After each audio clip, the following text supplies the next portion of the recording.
લીલિયા આંગણવાડી worker અને helper મહિલાઓ દ્વારા પાઠવાયું આવેદનપત્ર।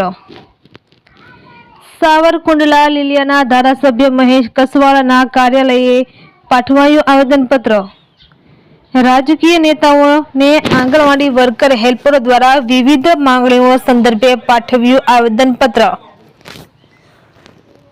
વિધાનસભાનું સત્ર શરૂ હોય ત્યારે આંગણવાડી મહિલાઓની માંગણીઓ સરકાર સુધી પહોંચાડવાની માંગ। લીલિયા ભાજપ પ્રમુખ ભનુભાઈ ડાભીએ સ્વીકાર્યું આવેદનપત્ર।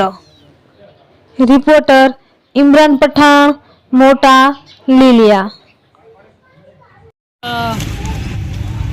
મારું નામ નૈનાબેન ગરણિયા છે।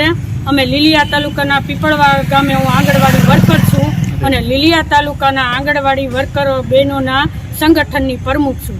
અમે આજ રોજ ધારાસભ્ય શ્રી કસવાલા સાહેબની લીલિયાની ભાજપની કાર્યાલયે અમારા પ્રશ્નોનું આવેદનપત્ર આપવા માટે બધા બહેનો આવેલા છે। અત્યારે વિધાનસભાનું સત્ર શરૂ હોય અને અમારે શ્રી મહેશભાઈ કસવાલાને અમારી નમ્ર વિનંતી છે કે વહેલીની વહેલી તકે અમારા પ્રશ્નો વિધાનસભામાં રજૂ કરે અને આનો વહેલીમાં વહેલી તકે નિકાલ લાવે એવી અમારી બધા બહેનો વતી અમારા કસવાલા સાહેબને વિનંતી।